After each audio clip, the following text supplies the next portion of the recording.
കഴിഞ്ഞ ദിവസം അല്പം പരിഹാസത്തോടെയായിരുന്നു സന്ദീപ് വാര്യരുടെ കോൺഗ്രസ് പ്രവേശനത്തോട് കെ മുരളീധരൻ പ്രതികരിച്ചത്. അദ്ദേഹത്തിന്റെ ഫേസ്ബുക്ക് പോസ്റ്റിലൂടെ പ്രതികരിച്ച രീതിയിലും പിന്നീട് അദ്ദേഹം മാധ്യമങ്ങളെ കണ്ട് സംസാരിച്ചപ്പോഴും മുരളീധരന്റെ അതൃപ്തി വ്യക്തമായിരുന്നതാണ്. എന്നാൽ ഇപ്പോൾ സന്ദീപ് വാര്യർ കോൺഗ്രസിലേക്ക് വരുന്നതിനെ താൻ എതിർത്തിരുന്നുവെന്ന കാര്യം കൂടുതൽ വ്യക്തതയോടെ വെളിപ്പെടുത്തിയിരിക്കുകയാണ് മുതിർന്ന കോൺഗ്രസ് നേതാവായ കെ മുരളീധരൻ. രണ്ട് കാര്യങ്ങൾ കൊണ്ടാണ് സന്ദീപിന്റെ വരവിനെ എതിർത്തതെന്നും മുരളീധരൻ വ്യക്തമാക്കി. ആ രണ്ട് കാര്യങ്ങൾ എന്തൊക്കെയെന്നും മുരളീധരൻ പറയുന്നുണ്ട്. ഒന്നാമത്തേത് രാഹുൽ ഗാന്ധിയെ വ്യക്തിപരമായി വിമർശിച്ചതിനാണ്. രണ്ടാമത്തെ കാര്യം ഗാന്ധി വധത്തെക്കുറിച്ച് പറഞ്ഞതിനുമാണ്. അല്ലാതെ സന്ദീപ് വാര്യരുമായി തനിക്ക് പ്രശ്നമൊന്നുമില്ലെന്ന് മുരളീധരൻ പറഞ്ഞു.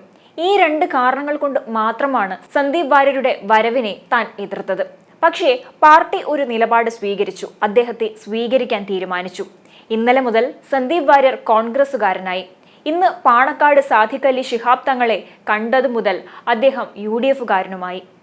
ഇനി അതിൽ തുടർ ചർച്ചകളില്ല എന്നാണ് മുരളീധരൻ പറഞ്ഞത്. താൻ സന്ദീപ് വാര്യരെ നേരിട്ട് കണ്ടിട്ട് പോലുമില്ല എന്നും ഒരു രാഷ്ട്രീയ പാർട്ടിയിൽ നിന്നും മറ്റു രാഷ്ട്രീയ പാർട്ടിയിലേക്ക് വരുന്നതൊക്കെ സ്വാഭാവികമാണെന്നും മുരളീധരൻ പറഞ്ഞു. നാളെ സുരേഷ് ഗോപിയും രാജീവ് ചന്ദ്രശേഖരും ജോർജ് കുര്യനും വന്നാലും താൻ സ്വീകരിക്കാൻ തയ്യാറാണെന്നും അദ്ദേഹം കൂട്ടിച്ചേർത്തു.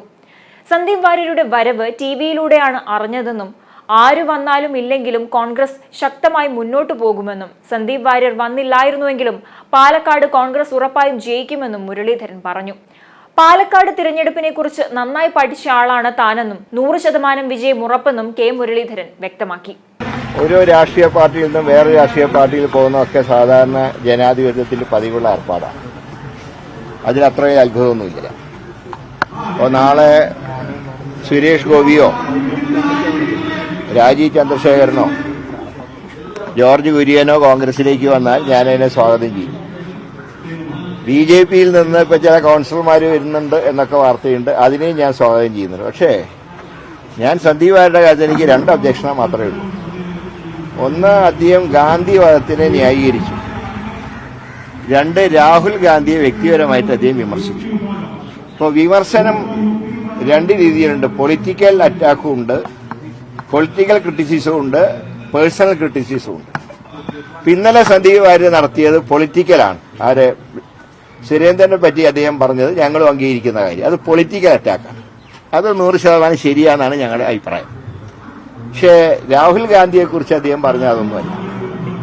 ഈ രണ്ട് കാരണങ്ങൾ കൊണ്ട് മാത്രമാണ് സന്ദീപ് വാര്യരുടെ വരവിനെ മാത്രം ഞാൻ എതിർത്തത്. പക്ഷേ പാർട്ടി ഒരു നിലപാട് സ്വീകരിച്ചു. അദ്ദേഹത്തിനെ സ്വീകരിക്കാൻ തീരുമാനിച്ചു. അദ്ദേഹം ഇന്നലെ മുതൽ കോൺഗ്രസുകാരനായി. ഇന്ന് പാണക്കാട് സാദിഖ് അലി ശിഹാബ് തങ്ങളെ കണ്ടതോടുകൂടി അത് UDF-കാരന്. ഇനി അതിനെക്കുറിച്ച് ഫർദർ ആയിട്ടുള്ള ചർച്ചയില്ല.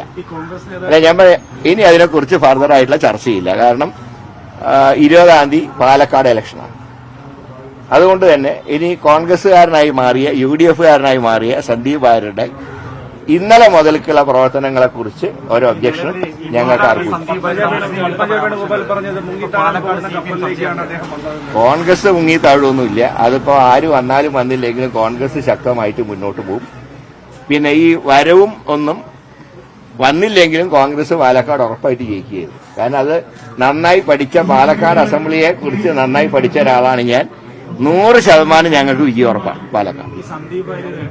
മുസ്ലിങ്ങൾ കൂടി സ്വാധീനമുള്ള ഒരു സ്ഥലമാണ്. കോൺഗ്രസിന്റെ ഒരു പ്രധാന വോട്ട് കേന്ദ്രം കൂടിയാണ് മുസ്ലിം. അപ്പം അവർ ഒരു വിള്ളൽ ഉണ്ടാക്കാൻ ഒരു സാഹചര്യമില്ല. ഇത്ര തീവ്ര ഹിന്ദുത്വം പറഞ്ഞ് നടന്ന ഒരാളെ ഈ തെരഞ്ഞെടുപ്പ് തൊട്ട് ഞാൻ പറഞ്ഞില്ല, ഇന്നലെ മുതൽ അധികം കോൺഗ്രസുകാരനായി. ഇനി അതിനെക്കുറിച്ചിട്ടുള്ള ചർച്ചയില്ല. ജനങ്ങൾക്കിടയിൽ അങ്ങനെ ഒരു ആശങ്ക ഉണ്ടാവില്ല. ഇത്ര തീവ്ര വർഗീയവാദി മുസ്ലിങ്ങൾക്കിടയിൽ അതിനെക്കുറിച്ചൊന്നും ഞാൻ പറയുന്നില്ല. അച്ചടക്കമുള്ള ഒരു പാർട്ടി പ്രവർത്തകൻ എന്നുള്ള നിലയിൽ ഇപ്പൊ പറഞ്ഞതിൽ കൂടുതലൊന്നും എനിക്ക് പറയാനില്ല. ഇല്ല, ഞാൻ TV കണ്ടിട്ട് അറിയാം. അപ്പൊ അത്രയല്ലേ ആവശ്യമുള്ളൂ. കാരണം ഞാൻ അത്ര അറിയപ്പെടുന്ന കോൺഗ്രസ്സുകാരനൊന്നുമല്ല. ഞാനൊരു എളിയ പ്രവർത്തകനല്ലേ. മുതിർന്ന നേതാക്കൾ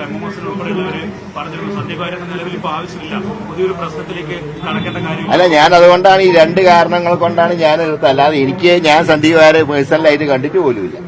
ഞാൻ ഈ രണ്ട് നിലപാടുകാരനാണ് അദ്ദേഹം വേണ്ടാന്ന് പറയാൻ കാരണം. പക്ഷെ അദ്ദേഹത്തിന് എടുക്കാൻ തീരുമാനിച്ച സ്ഥിതിക്ക് അത് പാർട്ടി ഒരു പ്രവർത്തകൻ എന്നുള്ള നിലയിൽ അതെനിക്ക് അംഗീകരിക്കണം.